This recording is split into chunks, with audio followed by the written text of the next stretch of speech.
आपल्या सर्वांचे आणि देशाचे लाडके नेते आदरणीय शरद पवार साहेब हे आता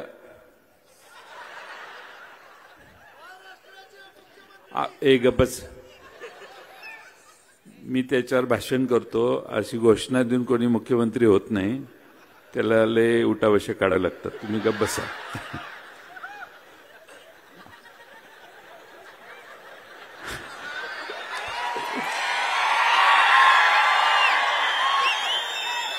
आदरणीय माजी खासदार आणि राज्यपाल माजी श्रीनिवास पाटील साहेब,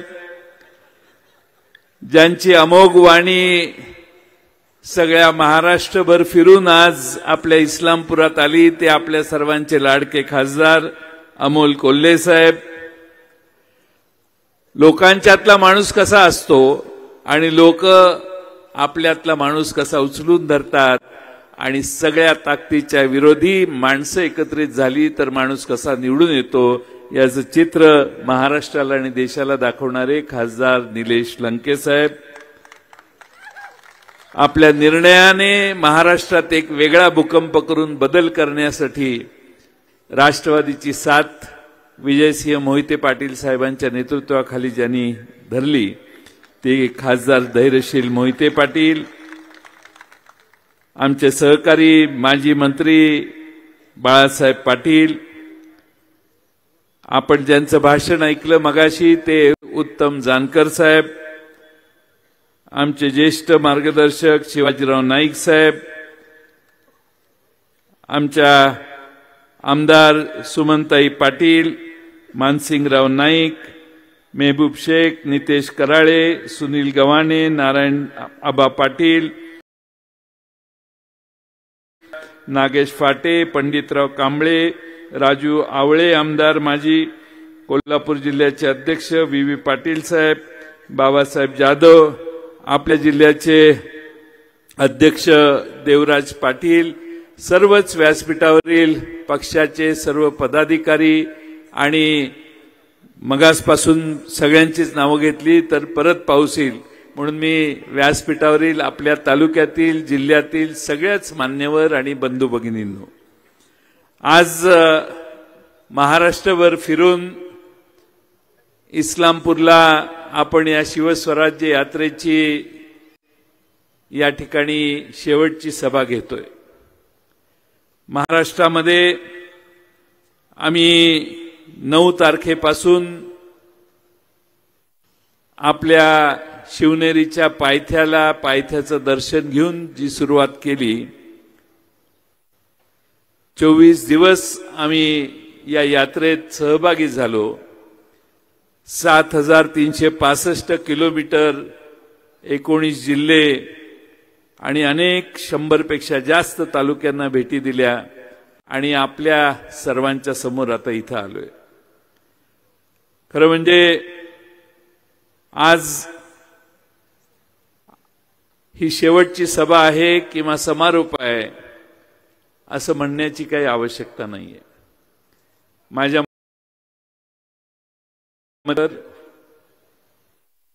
निवडणूक आयोगाला लक्षात आलं की आता यांचे सगळं काम पूर्ण झालंय आणि म्हणून त्यांनी काल निवडणूक जाहीर झाली आणि त्यामुळं ही प्रारंभ सभा आहे.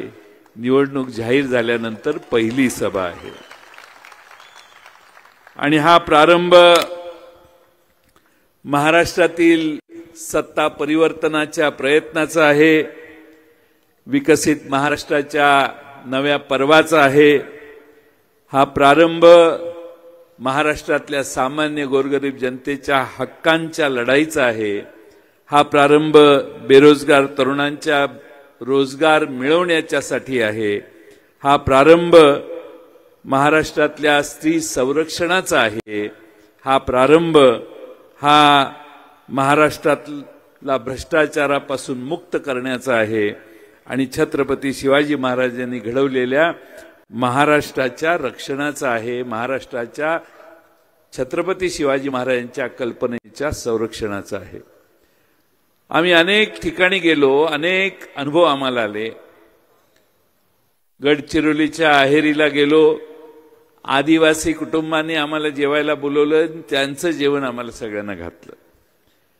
आम्ही ज्यावेळी सुरुवात केली त्यावेळी शिवनेरीला छत्रपती शिवाजी महाराजांच्या पुतळ्याला हार घालण्याचा कार्यक्रम सुरू व्हायच्या आधी पहिल्यांदा हार घालायला गेलो. त्यावेळी मी, मेहबूब, डॉक्टर अमोल कोल्हे आम्ही सगळे त्या क्रेनमध्ये होतो. त्या क्रेनचा आमची ॲडजस्टमेंट जरा चुकली आणि क्रेन खाली पडायला लागली. त्यावेळी वरून खाली पडताना काय होऊ शकतं याची कल्पना देखील त्यावेळी आम्हाला सगळ्यांना आली. आणि त्यामुळे असे अनेक आम्हाला अनुभव आले. अमोल कोल्हे त्यावेळी आम्हाला सगळ्यांना म्हटलेले की शिवशंभूंचा जागर करत असताना बेट्यानो मोठी तपस्या करावी लागते आणि मोठा संघर्ष करावा लागतो.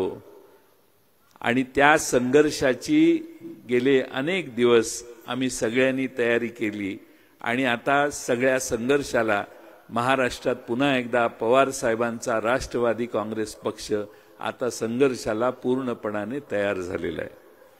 खरं म्हणजे आम्ही सगळ्यांनाच भेटत असताना पक्ष फुटला त्यावेळी आम्हाला हिनवलं जायचं की आता कोण राहिलं नाही, सगळे तिकडे गेले, तुम्हाला प्रचाराला तरी माणसं मिळतील का, अशी आम्हाला आमची आवडला करायला केली जायची. पण महाराष्ट्रामध्ये शरद पवार नावाच्या व्यक्तिमत्वाचं एक वेगळंच असं वलय आहे. महाराष्ट्रातल्या कुठल्याही कानाकोपऱ्यात आम्ही गेलो तर प्रचंड मोठ्या प्रमाणात आम्हा सगळ्यांचं स्वागत केलं. असा जिल्हा आणि तालुका नाही की ज्या ठिकाणी पवार साहेबांना मानणारे कार्यकर्ते नाहीत, कार्यकर्त्यांचा संच नाही. आणि म्हणून आमच्या शिवस्वराज्य यात्रेत अनेकांनी रांगा लावल्या. एका मतदारसंघात कुणाला उभा करायचं असं प्रश्न पडायचा. तिथं आता प्रत्येक मतदारसंघात 2, 4, 8, 10, 12 जण आहेत. एका मतदारसंघात तर विक्रम आहे, 30 जणांची मागणी आहे आम्हाला उमेदवार करा म्हणून. त्यामुळे आता उमेदवार निवडण्याचं काम उद्या परवापासून सुरू होणार आहे. पण महाराष्ट्रातलं चित्र विधानसभेचं मित्रांनो सकारात्मक आहे.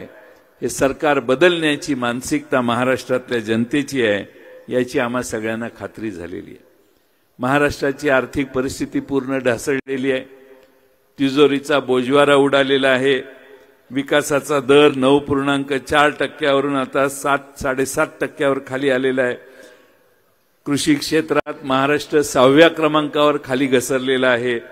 10 वर्षात 2-2.25 लाख कोटी रुपयाचं कर्ज आता 8 लाख कोटीवर गेलेलं आहे. काल परवा रिझर्व्ह बँकेत अर्ज राज्य सरकारने केलाय, आम्हाला 1.25 लाख कोटी रुपयाचं आणखीन कर्ज पाहिजे डिसेंबर अखेर, दर आठवड्याला 5,000, 6,000, 4,000 कोटी रुपयाचं. आणि म्हणून हे सत्तेतनं जातील त्यावेळी महाराष्ट्राच्या डोसक्यावर जवळपास 9.25 लाख कोटी रुपयाचं कर्ज ही लोक करून जातील. आणि त्यामुळं महाराष्ट्रात व्याज दरवर्षी 23,000 कोटी रुपये भरत होतो, आता 60,000 कोटी रुपये फक्त व्याज सरकारचे जाणार आहेत. आणि म्हणून या महाराष्ट्रात आर्थिक परिस्थिती दुरुस्त करण्याचं आव्हान देखील आमची महाविकास आघाडी स्वीकारेल असा मला ठामपणाने विश्वास आहे. कायदा व सुव्यवस्थेचं काय सांगायचं. पूर्वी सिनेमात बघायचो विलन यायचा आणि पोलीस स्टेशनमध्ये जाऊन गोळीबार करायचा. आता आमदार पोलीस स्टेशनमध्ये गेला कल्याणच्या भागात आणि आमदाराने गोळीबार केला. म्हणजे गुंडांची गरज नाही, आता यांच्या जवळ बसलेली माणसंच आता गोळीबार करायला लागली. काल परवा आपल्या सर्वांना माहिती आहे की ज्या पद्धतीनं कोकणातले एक आमदार म्हणतात, त्यांनी सांगितलं की आम्ही पोलिसांची अशा ठिकाणी बदली करू की त्याच्या बायकोचाही त्याला फोन लागणार नाही. पोलिसांची मानसिकता बिघडवण्याचं पाप हे या सरकारने केलेलं आहे. माझा बॉस सागर बंगल्यावर बसलाय असं सारखं सांगून पोलिसांना धमकावणारे आमदार देखील सत्तारूढ पक्षात आहेत, हे मित्रांनो तुम्हाला विसरता येणार नाही. काल परवा बाबा सिद्दीकींना गोळ्या घालून मारण्यात आल्या. Y+ सुरक्षितता त्यांना. माजी मंत्री राज्याचे स्वतःच्याच कार्यालयाच्या बाहेर काही लोकांनी येऊन गोळ्या घातल्या. ते खाली पडले तरी सुरक्षा रक्षकाला कळलं नाही की ज्याच्या संरक्षणासाठी आपल्याला नेमले त्याचा खून झालाय. हे खाली पडल्यावर कोसळल्यानंतर देखील काही क्षण त्यांना कळलं नाही. ही आज राज्यातली कायदा व सुव्यवस्थेची अवस्था आहे. आणि म्हणून जनता तरी सुरक्षित राहणार का, हा सामान्य माणसाला आज मनात प्रश्न पडायला लागलाय. प्रशासनाची पूर्ण फेल्युअर महाराष्ट्रात झालेला आहे. आणि त्यामुळं जनतेला वाटतं की 1 फुल आणि 2 हाफ करतात तरी काय. ज्यांच्या जीवावर आमची लाडकी बहीण म्हणते की काहीतरी करतील, त्याच बहिणीचा आता प्रश्न आहे, अरे माझा 1 फुल भाऊ आणि 2 हाफ भाऊ माझं संरक्षण करायला जर कमी पडत असतील तर त्यांच्याकडून घ्यायचं तरी कशाला.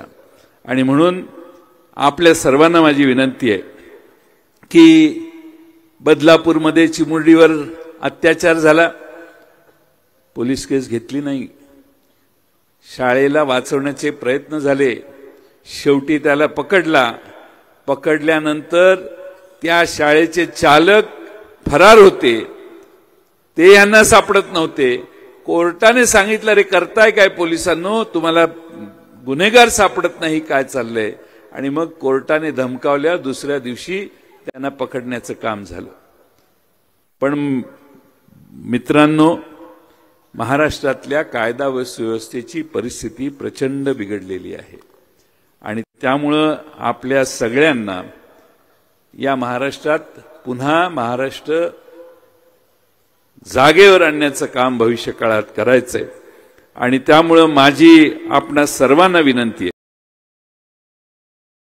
आपल्या महाराष्ट्रभर मध्ये काही बैठका, काही सभा झाल्या सत्तारूढ पक्षाच्या.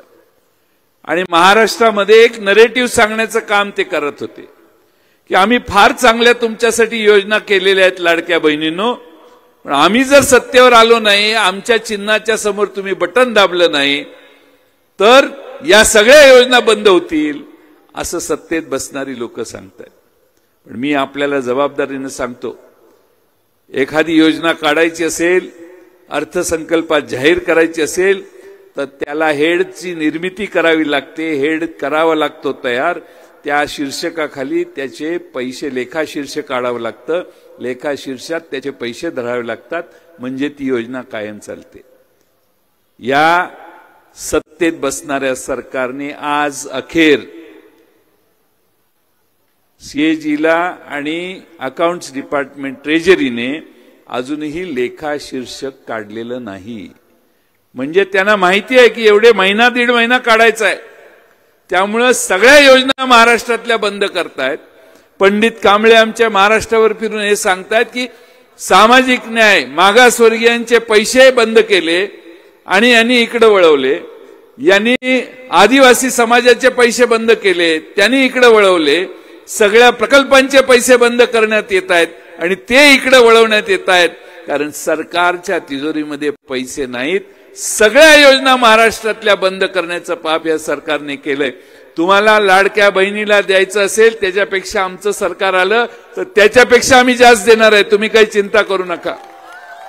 पण यांनी अचानकपणाने काही घोषणा केल्या, त्या फक्त आणि फक्त निवडणुकांच्यावर डोळा ठेवून.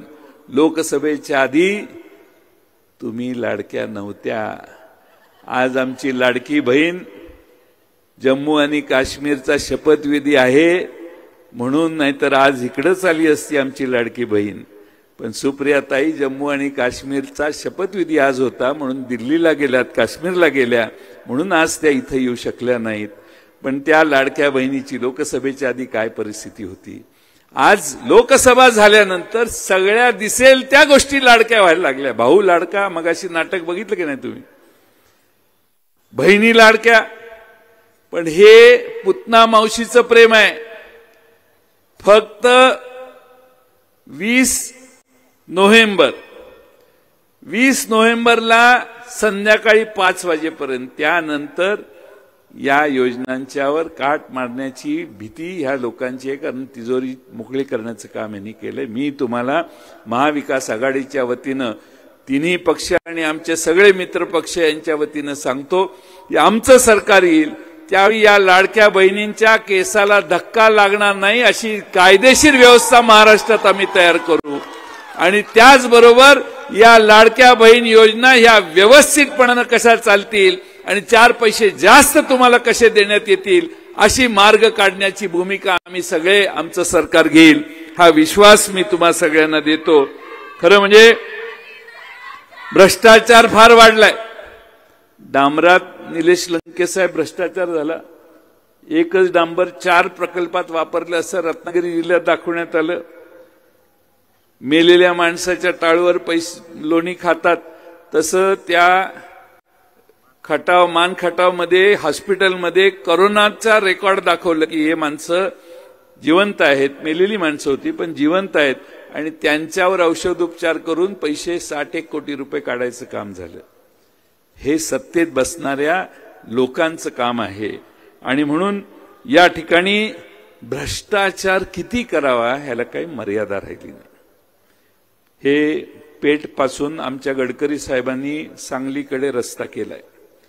टेंडर काढल्यावर 45 का 46% बिलोनं टेंडर गेलं, बिलोने.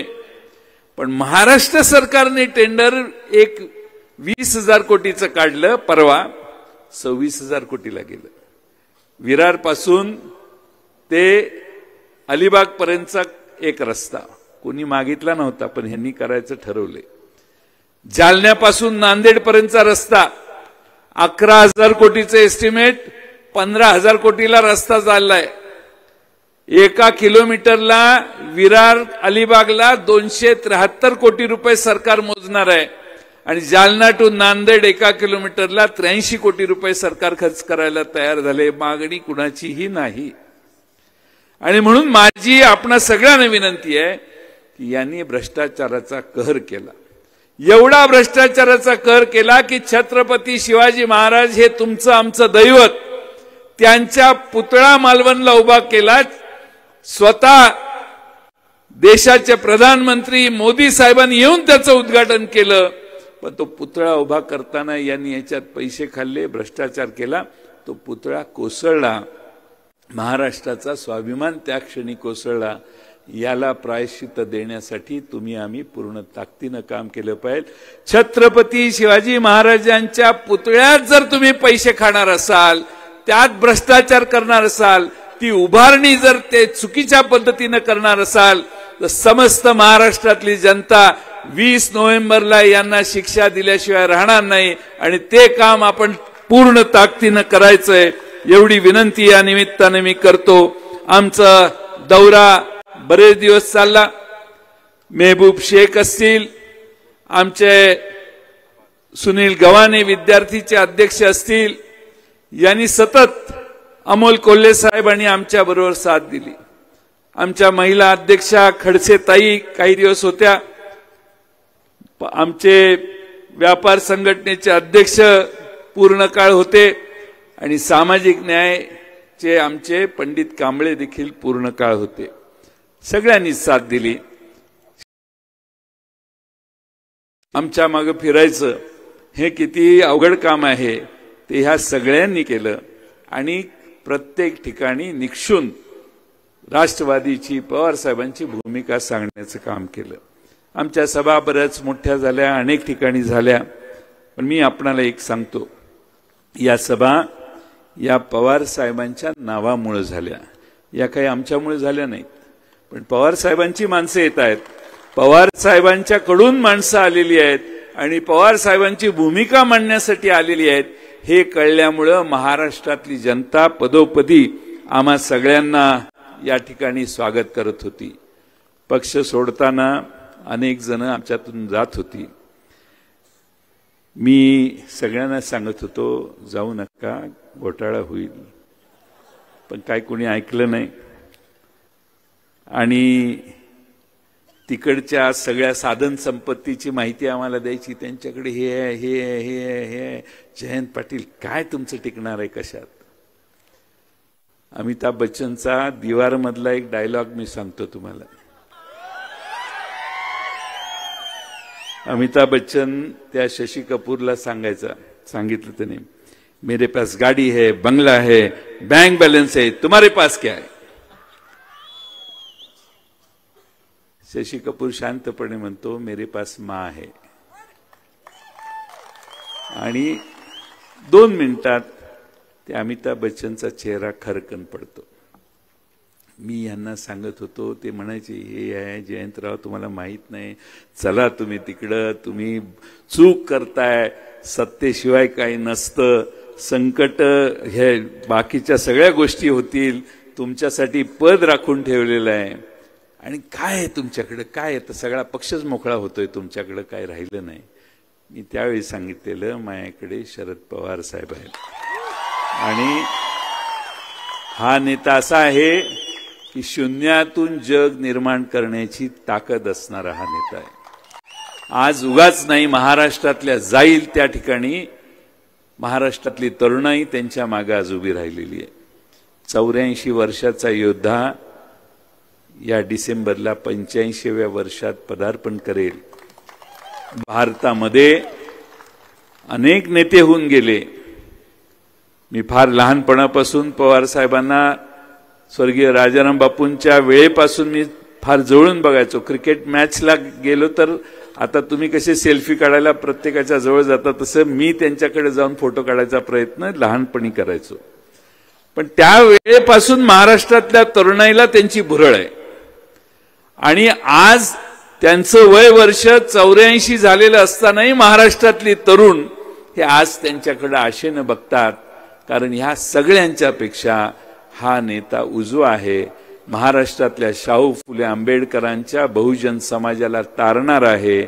शाहूंचे विचार, आंबेडकरांचे विचार, फुलेंचे विचार, छत्रपती शिवाजी महाराजांचे विचार आचरणात हाच नेता आणू शकतो, ही महाराष्ट्राला पक्की खात्री झालेली आहे. आणि म्हणून सगळा महाराष्ट्र आज त्यांच्या मागे उभा आहे. उद्धव ठाकरेजींच्या मागे देखील महाराष्ट्र उभा आहे. काँग्रेस पक्षही आपल्याबरोबर आहे.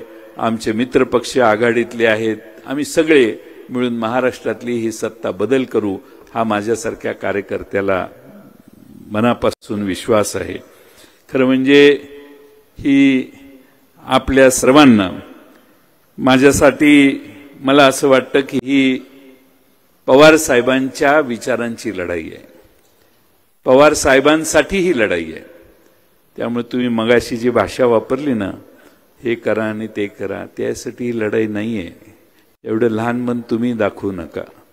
ही लढाई विचारांची लढाई आहे.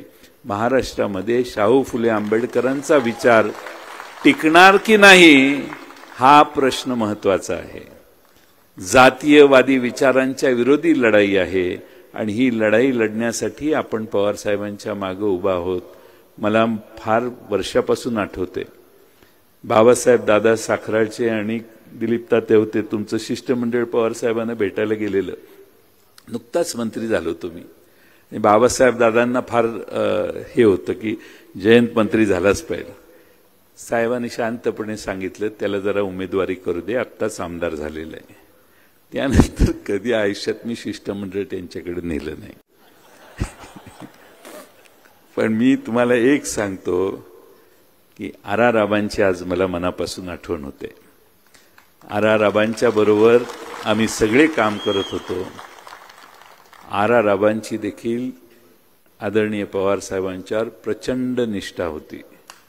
जग इकडचं जिकडं आज ते जर असते की नाही, तर त्यांनी आणि मी मिळून अमोल कोल्हेंच्या मदतीनं महाराष्ट्र ढवळून काढला असता. आज ते नाही आहेत याची आम्हा सगळ्यांना खंत आहे. पण अनेक असे प्रसंग आहेत की एका जिल्ह्यात 2 मंत्री ठेवण्याचं काम पवार साहेबांनी कायम केलं. आणि कधीही, मी आता शैलजा स्टेजवर आहे तिच्यासाठी सांगतो, सत्य साईबाबा घरी आले, शैलजाने व्यवस्था केलेली, त्यांची जेवले गेले.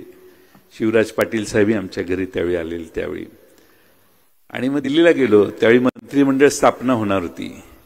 पवारसाहेब जेवणाच्या टेबलवर दिल्लीत बसले. म्हटले, माझ्याकडे तक्रार आलेली आहे की सरकारी बंगल्यात तुम्ही सत्यसाहेबांना आणून त्यांची पूजा केली, तर सरकारी बंगल्यात कशी काय करता तुम्ही? त्यामुळे मला निवेदन आली आहेत की तुम्हाला मंत्रिमंडळातून काढावं लागेल. तर आता साहेबच म्हणतात म्हणजे आपलं गप्प बसून आम्ही परत आलो. मग मी आर पाटलांना सांगितलं, आता आबा एवढी कामं करून घ्या, उद्या शपथविधी तुमचा आहे. आबा किती पोचलेले. आबा म्हटले, जयंतराव तुमचा शपथविधी नसेल तर मी शपथच घेणार नाही. मी म्हटलं, अहो घ्या, असं करू नका. ते आणि मी एकमेकाला आग्रह करतोय. लोकांना असं वाटतं की यांच्यात फार मतभेद होते. आम्ही दोघांनी मिळून हा जिल्हा एवढा गोळा केला होता की ह्या जिल्ह्यात राष्ट्रवादीचीच सत्ता, जिल्हा परिषद, जिल्हा मध्यवर्ती बँक आणि सगळीकडे होती.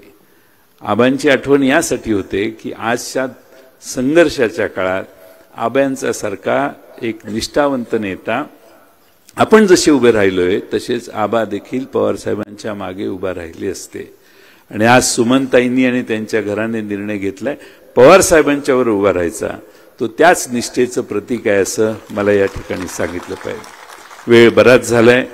तुम्हा सगळ्यांना माझी विनंती आहे की ही आता आपली शेवटची सभा अशी ह्यांनीच घोषणा केली, अमोल कोल्हेंनी. आता ही शेवटची सभा म्हणण्यापेक्षा तुम्ही सगळ्यांनी आपला तुतारी वाजवणारा माणूस, सारखे तुतारे वाजतायत की नाही ते तुमच्या लक्षात यावं म्हणून की ही आपलं चिन्ह आहे. हे काही नवीन म्युझिक नाही आहे. त्यामुळे तुतारी वाजवणारा माणूस हे आपलं चिन्ह आहे, ते सगळ्या घरात जाऊन सांगा. माझ्या इथं भगिनी मोठ्या प्रमाणावर बसल्यात, त्यांनी ऑलरेडी काम चालू केलेलं आहे. प्रत्येक गावात जाऊन तुतारी वाजवणारा माणूस हा चिन्ह जयंत पाटलाचं हे सांगण्याचं काम आमच्या भगिनींनी केलेलं आहे. नंतर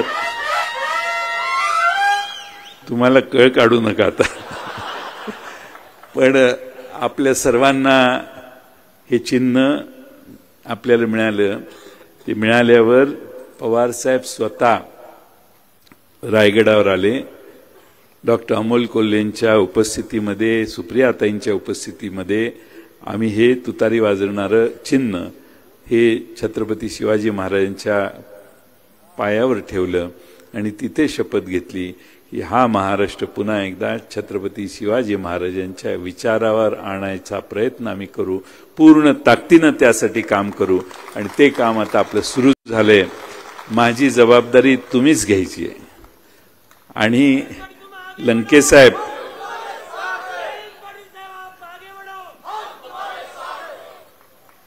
साखराकर आता नको, आपल्या लंकेसाहेबांना सांगतो. लंकेसाहेब, माझं ह्या माणसांचा माझ्यावर एवढा उपकार आहे. 90 साली एक इलेक्शन झाली आणि 95ला TN सेशन आला, सभा नाही, इलेक्शन झाली नाही. 99 साली नवीन चिन्ह आलं, 1 लाख रुपयाची स्टिकर छापले, तेवढाच काय आपला खर्च असेल आणि 40,000 रुपये वर. शामराव अण्णा आमचे आहेत निवडणूक प्रतिनिधी, त्यांना निवडणूक आयोग विचारायचा, ये कुछ तो दाल में काला है, ऐसा कैसा हो सकता है, ये इतना खर्चा, तुम्हारा उम्मीदवार किधर गया. मी कधी प्रचारच 9 साली केला नाही. 99 साल, मला वाटतं की 95 साली नाही, 99 साली नाही, 4 साली तर एकही सभा झाली नाही. मी सगळ्या सभा शेवटच्या हसन मुश्रीफांच्या मतदारसंघात घ्यायचो, कागलला. शेवटची सभा माझी तिकडे असायची.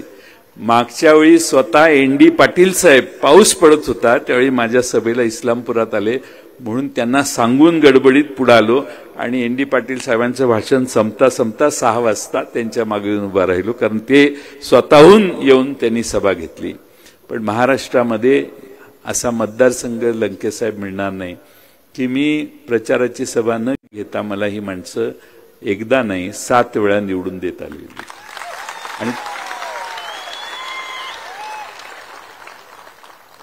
आणि सगळ्यात महत्वाचं काय आहे, माझ्या विरोधी शिव्या द्यायला लागलं की आपोआप हे कामाला लागतं. त्यामुळे मी वाट बघत असे कधी सुरू होते, म्हणजे आपलं कार्य चालू होईल. त्यामुळं आपण सगळ्यांनी महाराष्ट्रातल्या राजकारणामध्ये मला इथपर्यंत तुमच्यामुळे मी आलो, पण नेहमी गॉडफादर असावा लागतो. तो गॉडफादर मिळाला तर प्रगती होते, आणि माझा गॉडफादर माझ्या मागे बसलेला आहे.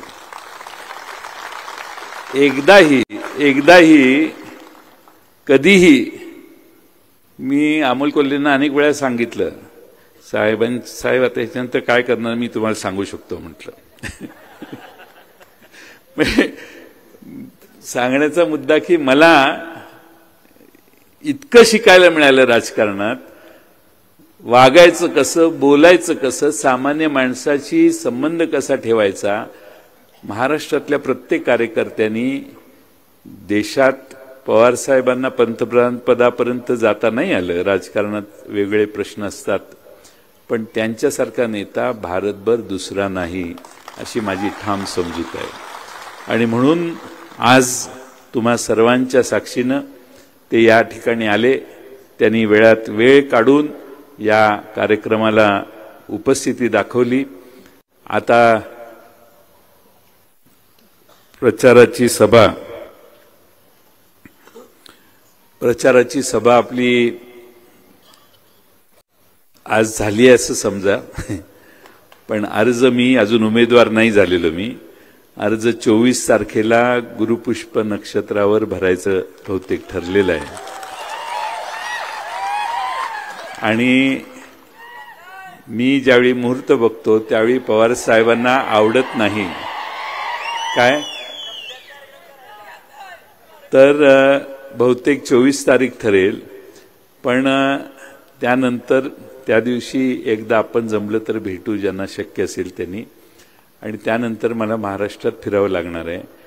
माझी काळजी तुम्हीच घ्या. महाराष्ट्रातनं अनेक लोक माझ्यावर प्रेम व्यक्त करण्यासाठी इथे येणार आहे, त्याची मला चांगली कल्पना आहे. सर्व मार्गाचा अवलंब होईल, टोकाचे प्रयत्न होतील. त्या सगळ्या प्रयत्नाला तुम्ही सगळे पुरून उराल असा मला विश्वास आहे. मला जर मध्ये फुरसत मिळाली तर एखादी चक्कर इकडे तिकडे टाकायचा प्रयत्न करेन.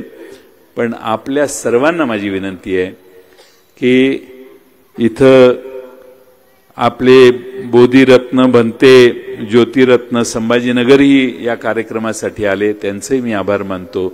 व्यासपीठावर निलेश लंके, आमचे सगळे खासदार, मोहिते पाटील साहेब, अमोल कोल्हेजी सगळेच आले. सगळ्यांचंच नाव पुन्हा घेत नाही. त्या सगळ्यांचे आभार मानतो आणि आदरणीय पवार साहेबांना मार्गदर्शन आपणाला करण्याची विनंती करतो. 2 मिनिटं पक्षाचा